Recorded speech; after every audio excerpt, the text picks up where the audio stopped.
उसने मेरा 4 करोड़ रुपया बिस्मिल्लाहिर्रहमानिर्रहीम। नाज़रीन अस्सलाम वालेकुम। आप देख रहे हैं वाच टाइम्स और मैं हूं आपका मेज़बान ताहिर नसीर। नाज़रीन, आज प्रोग्राम में मैं आपको बताऊंगा कि नूर मुक़द्दम के कत्ल में मुलव्विस गिरफ़्तार 2 मुलज़मान यानी कि मरकज़ी मुलज़िम ज़ाहिर ज़ाकिर जाफ़र के वालदा और वालिद की दरख्वास्त ज़मानत पर समाअत क्या हुई, क्या रिमार्क्स दिए गए, क्या इस्तदा की गई थी और तारीख़ आगे क्यों पड़ गई। इसके अलावा आज चूँकि E11 video scandal Usman Mirza वाला केस था, उसमें भी डेवलपमेंट सामने आई हैं। पहली दफ़ा उस्मान मिर्ज़ा मीडिया के सामने बोला है, उसने अपना बयान दिया है और उसने जो कुछ कहा है वो आगे चल के आपको बताऊंगा कि बेसिकली उस्मान मिर्ज़ा का मौक़िफ़ क्या है, क्यों उसके मौक़िफ़ की कोई भी तायद नहीं कर रहा, उसकी बुनियादी वजह क्या है। और सबसे अहम बात नाज़रीन, आज कोहसार पुलिस नूर मुक़द्दम को बेदर्दी से बेईमाना तरीके से कत्ल करने वाले मुलज़िम ज़ाहिर ज़ाकिर जाफ़र को फ़ॉरेंसिक के लिए लाहौर टीम लेके गई है। मैं बताऊंगा कि लाहौर में क्या वाक़या पेश आया है कि जो ज़ाहिर ज़ाकिर जाफ़र है उसने वहाँ पे कौन सा ड्रामा खेला है, क्योंकि मुलज़िम चालाक बहुत है, शातिर बहुत है, पुलिस को मुख्तलिफ़ बयानात देता है और पुलिस को भी उसने एक किस्म का ये समझ लें कि घुमा फिरा कर कभी कौन सा बयान दाग देता है, कभी कौन सा बयान दाग देता है। लेकिन पुलिस के पास बहुत से एविडेंस मौजूद हैं और हत्तल इम्कान कोशिश यही की जा रही है कि इस मुकदमे में यानी कि नूर मुक़द्दम को बेदर्दी से कत्ल करने वाले इस दरिंदा सिफ्त मुलज़िम को सज़ाए मौत की सज़ा दिलवाई जाएगी, क्योंकि पुलिस का प्रोसिक्यूशन का निज़ाम ऐसा है। अब वो ज़ाहिर बात है, पुलिस तो अपनी जानिब से कोशिश यही करेगी कोई लुकोना ना छोड़े, तमाम तर जो वाक़या है उसकी मुख्तलिफ़ एंगलों से तफ्तीश की जाए ताकि इस मुलज़िम को यानी कि ज़ाहिर ज़ाकिर जाफ़र को किसी तरह से भी रिलीफ़ ना मिल सके। बात पहले शुरू करते हैं कि आज जो ज़ाहिर ज़ाकिर जाफ़र की वालदा हैं असमत आदम जी, उनके वालिद हैं ज़ाकिर जाफ़र, उनकी दरख्वास्त ज़मानत पर समाअत एडिशनल डिस्ट्रिक्ट एंड सेशन जज शेख मोहम्मद सुहेल ने की। दौरान समाअत सरकार की जानिब से यानी कि प्रोसिक्यूटर साजिद चीमा पेश हुए, जो मुलज़िम ज़ाकिर जाफ़र है उनकी जानिब से उनके वकील राजा रिजवान अब्बासी पेश हुए। इसके अलावा नूर मुक़द्दम के वालिद शौकत मुक़द्दम जो बहुत अफसरदा दिखाई दे रहे थे,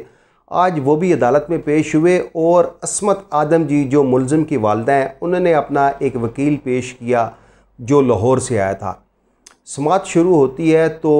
सबसे पहले जो पुलिस है वो ये मौक़िफ़ अपनाती है, क्योंकि मुकदमे का जो तफ्तीशी है वो मरकज़ी मुलज़िम को ले के लाहौर गया है, जो वीडियो बरामद हुई है उसका फ़ॉरेंसिक करवाने के लिए, और मुलज़िम उनके हमरा है। इसके अलावा जो पुलिस फ़ाइल है वो भी मुलज़िम के पास है, तो जब तक वो फ़ाइल होगी नहीं तो उस वक्त तक समाअत कैसे होगी, जिस पर अदालत ने ये इस्तफ़सार किया प्रोसिक्यूटर से कि इस केस का तफ्तीशी ऑफ़िसर कौन है, जिस पर तफ्तीशी ऑफ़िसर अब्दुल सत्तार का बताया गया कि इस केस को देख रहे हैं। इस पर जो राजा रिजवान अब्बासी थे उन्होंने ये दलाइल दिए कि मेरे मुलज़िम ने यानी कि मेरे कौंसल ने, मेरे क्लाइंट ने कुछ नहीं किया, उनको पाबंद सलासल किया गया है और आप कल तक यानी हफ्ते तक इस केस की समाअत करें। लेकिन अदालत ने यह कहा कि हफ्ते को तो नहीं हो सकती, जिस पर एक और जो वकील थे असमत आदम जी के असद जमाल, उन्होंने ये मौक़िफ़ अपनाया कि मैं लाहौर से आया हूँ तो मेरी इस्तदा ये है कि क्योंकि एक ख़ातून को बग़ैर किसी जुर्म के उनको अडयाला जेल में कैद रखा हुआ है तो उनको ज़मानत की दरख्वास्त पर समाअत की जाए और कल का वक्त दिया जाए, जिस पर एडिशनल सेशन जज ने यह कहा कि क्योंकि अगस्त का महीना छुट्टियों पर है और तमाम जजेस छुट्टियों पर है तो आपका केस मैं सेशन जज को भेज देता हूँ, वो सुन लेंगे। लेकिन इसी दौरान अदालत ने जो मदई मुकदमा थे यानी कि नूर मुक़द्दम के अफसरदा वालिद उस कमरा अदालत में खड़े थे शौकत अली मुक़द्दम, उनसे पूछा कि आपने क्या वकील करना है या आपके पास वकील नहीं है, जिस पर शौकत अली मुक़द्दम ने कहा कि वकील करना है, मुझे वक्त दरकार है ताकि मैं भी वकील कर सकूं और जो अपनी मासूम नन्ही कली जिसको बेदर्दी से बेईमाना तरीके से कत्ल किया गया है उसका इंसाफ हमें मिल सके। इस पर अदालत ने दरख्वास्त ज़मानत के ऊपर समाअत 4 अगस्त तक मुलतवी कर दी है। और 4 अगस्त को अब जो नूर मुकद्दम के कत्ल में गिरफ़्तार 2 मुलजमान हैं, बासर मुलजमान हैं, बड़े बड़े बिज़नेस करते हैं, टॉप 10 कंपनीज़ में आते हैं, जाकर जाफ़र के नाम से इनका बिज़नेस है। इसके अलावा आदम जी इंश्योरेंस भी बिज़नेस है और कुछ मुख्तलिफ जो वज़ीर हैं वो भी इनके पार्टनर्स बताए जा रहे हैं। खैर, अदालत ने जाकर जाफ़र और अस्मत आदम जी की दरख्वास्त ज़मानत के ऊपर समाअत 4 अगस्त तक मुलतवी कर दिया है। अब आते हैं नाजरीन, आपको मालूम है कि E11 का एक स्कैंडल निकला था जिसमें एक लड़के और लड़की को बरहना किया गया था, उनके ऊपर तशद्दुद किया गया था। लेकिन आज उसका मैं आपको एक और चेहरा दिखाऊंगा कि बेसिकली वो वाक़या क्या है, क्योंकि उस टाइम तो बहुत ज़्यादा हाइप क्रिएट हुई थी, ट्विटर के ऊपर ट्रेंड बनाए गए थे और आवाज़ बुलंद की गई थी कि जो उस्मान मिर्ज़ा है उसको कैफ़रे किरदार तक पहुँचाया जाए। लेकिन आज जब अदालत में उस्मान मिर्ज़ा समेत 7 मुलजमान पेश हुए तो उस दौरान उस्मान मिर्ज़ा से मेरी गुफ्तगू हुई। मैंने उससे पूछा कि वाक़या असल में है क्या, जिस पर उस्मान मिर्ज़ा ने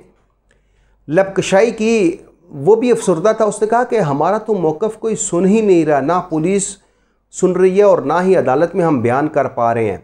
उस्मान मिर्ज़ा ने यह कहा कि जिस फ्लैट का ये वाक़या था, असद जो कि एक प्रॉपर्टी डीलर है, डोक चौधरी का रिहायशी है, वो उससे चाबी मांग कर लेके जाता है और कहता है कि उसने ये फ़्लैट सेल करना है, तो कोई पार्टी है, उस पार्टी को ये फ़्लैट दिखाना है। सबसे अहम बात नाज़रीन, जो सुंदस नामी उस वीडियो में लड़की दिखाई दे रही है वो ना तो लाहौर की रिहायशी है, वो कोहोटा की रिहायशी है और वो ख़ुद भी